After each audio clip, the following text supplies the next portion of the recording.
ನಿಮ್ಮ ಹಳೆಯ ಚಿನ್ನದ ಒಡವೆನ ಅಧಿಕ ಬೆಲೆಗೆ ಮಾರಬೇಕೆ?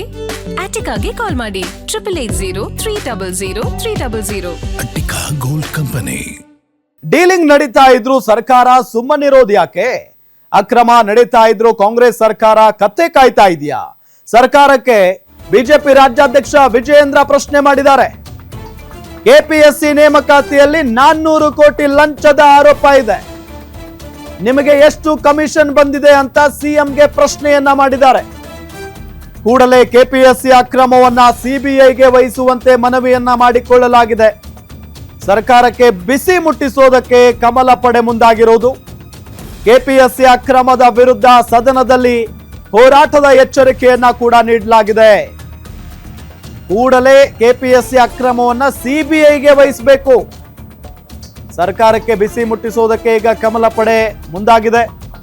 ಕೆಪಿಎಸ್ಸಿ ಅಕ್ರಮದ ವಿರುದ್ಧ ಕಮಲ ಪಡೆ ತೊಡೆ ತಟ್ಟಿರೋದು.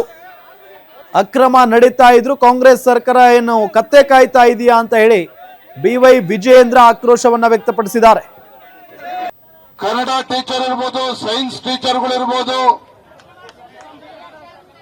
ಹಿಂದಿ ಟೀಚರ್ ಇರ್ಬೋದು, PSTR ಶಿಕ್ಷಕರ ನೇಮಕಾತಿ ಆಗ್ತಾ ಇಲ್ಲ. ಇಡೀ ರಾಜ್ಯದಲ್ಲೂ ಆಗ್ತಾ ಇಲ್ಲ, ಹೈದರಾಬಾದ್ ಕರ್ನಾಟಕದಲ್ಲೂ ಕೂಡ ಆಗ್ತಾ ಇಲ್ಲ. ಬಯೋಟೆಕ್ನಾಲಜಿ, ಚಿತ್ರಕಲೆ, ದೈಹಿಕ ಶಿಕ್ಷಣ, BCom B.Ed ನಮ್ಮ ಚಲವಾದಿ ನಾರಾಯಣ ಸ್ವಾಮಿ ಅವರು ತಮ್ಮನ್ನು ಉದ್ದೇಶಿಸಿ ಮಾತನಾಡ್ತಾ ಹೇಳಿದರು, ತಾವು ಎಲ್ಲಿ ಹೋರಾಟಗಳನ್ನ ಹುಬ್ಬಳ್ಳಿ ಧಾರವಾಡದಲ್ಲಿ ಮಾಡಿದಾಗಲೂ ಕೂಡ ನಾವು ನಿಮ್ಮ ಜೊತೆಲಿ ಇದ್ವಿ, ಇಲ್ಲೂ ಕೂಡ ಇದ್ದೇವೆ.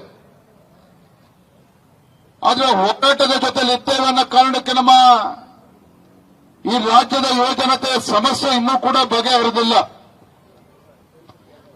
ಯುವಕರು ಹೋರಾಟ ಮಾಡ್ತಾ ಇದ್ದಾರೆ, ನಾವು ಹೋಗಿ ಭಾಷಣ ಮಾಡಿದ ತಕ್ಷಣ ಅವರ ಸಮಸ್ಯೆ ಪರಿಹಾರ ಇನ್ನೂ ಕೂಡ ಉತ್ತರ ಸಿಗ್ತಾ ಇಲ್ಲ. ಕಳೆದ ವರ್ಷ ನಾನು ನೋಡ್ತಾ ಇದ್ದೆ, ಗುಲ್ಬರ್ಗಾದಲ್ಲಿ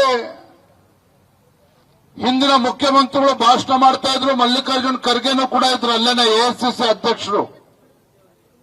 ಅದೇ ವೇದಿಕೆಯಲ್ಲಿ ಸ್ವತಃ ಮಲ್ಲಿಕಾರ್ಜುನ್ ಖರ್ಗೆ ಅವರು ಅಂದಿನ ಮುಖ್ಯಮಂತ್ರಿಗಳಿಗೆ ಆಗ್ರಹಪಡಿಸಿದ್ರು, ಉತ್ತರ ಕರ್ನಾಟಕದಲ್ಲೇನೆ, ಕಲ್ಯಾಣ ಕರ್ನಾಟಕದಲ್ಲೇನೆ 35,000 ಶಿಕ್ಷಕರ ಹುದ್ದೆಗಳು ನೇಮಕಾತಿ ಇನ್ನೂ ಕೂಡ ಆಗಿಲ್ಲ, ದಯವಿಟ್ಟು ಅದ್ರ ಬಗ್ಗೆ ಕ್ರಮ ಕೈಗೊಳ್ಳಿ ಅನ್ನೋ ಮಾತನ್ನು ಕೂಡ ಮಲ್ಲಿಕಾರ್ಜುನ್ ಖರ್ಗೆ ಹೇಳಿದ್ರು. ನಾನು ನೋಡ್ತಾ ಇದ್ದೀನಿ ಕಳೆದ ಕೆಲವು ದಿನಗಳಿಂದ ಕೆಪಿಎಸ್ಸಿ